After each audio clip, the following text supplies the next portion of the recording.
Hello. അങ്ങനെ നമ്മൾ south കൊറിയയിലേക്ക് flight കയറി. ഏതൂട്ടിനെ കിടത്താൻ വേണ്ടിയിട്ട് ബാസിനെറ്റ് കിട്ടിയായിരുന്നു. അപ്പോൾ അവൻ അതിൽ സുഖമായിട്ട് കിടന്നുറങ്ങി.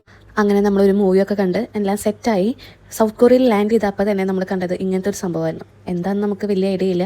അവരുടെ കൾച്ചറിനൊക്കെ കാണിച്ചു തരുന്നതാണ് എന്നാണ് നമുക്ക് മനസ്സിലായത്. രാത്രിയായിരുന്നു നമ്മൾ ഫ്ലൈറ്റ് ലാൻഡ് ചെയ്തിട്ടുണ്ടായിരുന്നത്.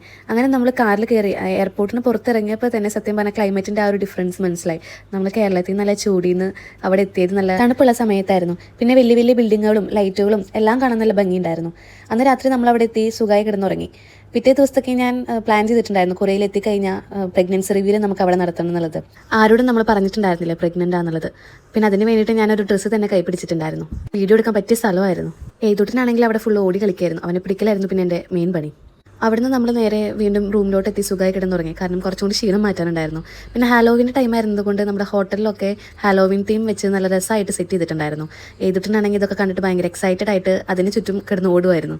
ഇതെനിക്കും പുതിയ എക്സ്പീരിയൻസ് ആയിരുന്നു. അപ്പം ഞാനും അവനെ പോലെ തന്നെ എല്ലാം ഭയങ്കര അത്ഭുതത്തോടെയാണ് നോക്കിയിട്ടുണ്ടായിരുന്നത്. പിന്നെ നമ്മൾ വർക്കിൻ്റെ ആവശ്യത്തിന് വേണ്ടി വന്നതുകൊണ്ട് ആദ്യത്തെ കുറച്ച് ദിവസം ഇവന്റ് കഴിയുന്നവരെ നമ്മൾ ഇവിടെയായിരുന്നു സ്റ്റേ. സത്യം പറഞ്ഞാൽ ഏതോട്ടൻ ഭയങ്കര ഹാപ്പി ആയിരുന്നു. വേറൊരു രാജ്യത്താണ് എന്നുള്ളൊരു വ്യത്യാസമൊന്നും അവനുണ്ടായിരുന്നില്ല. അവൻ മാക്സിമം എൻജോയ് ചെയ്തു. രാത്രിയാവും തോറും തണുപ്പൊക്കെ ഇത്തിരി കൂടി വന്നായിരുന്നു. അപ്പോൾ ഏതോട്ടനെ നല്ല സ്വെറ്ററൊക്കെ ഇടിച്ച് ഞങ്ങൾ ഒരു വാക്കിങ്ങിന് പോയി. എന്താണെന്നറിയില്ല, സൗത്ത് കൊറിയ എത്തിയപ്പോൾ മുതൽ ഏതോട്ടം ഭയങ്കര ക്യൂട്ടായ പോലെ തോന്നി എനിക്ക്. നടക്കാൻ തുടങ്ങിയോണ്ടാന്ന് തോന്നുന്നു. നടത്തൊക്കെ കാണാനായിട്ട് നല്ല രസമുണ്ടായിരുന്നു. പക്ഷേ കയ്യിൽ പാപ്പു അത് വിടാൻ പറ്റില്ല കേട്ടോ ഞങ്ങൾക്ക്. പിന്നെ ഞങ്ങൾ ഫുഡ് കഴിച്ചു. ഇതായിരുന്നു കൊറിയൻ ഫ്രൈഡ് റൈസ്. അതായത് നമ്മുടെ ഫ്രൈഡ് റൈസും ഇതും തമ്മിൽ നല്ല വ്യത്യാസമുണ്ട്.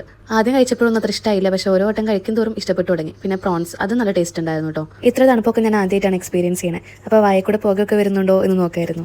ബാക്കി കൊറിയൻ വിശേഷങ്ങളും ഫുഡും നമ്മൾ പോയത് എന്തിനാന്നും ഇവന്റും എല്ലാം ഞാൻ അടുത്ത വീഡിയോയിൽ പറയാവേ. Bye bye.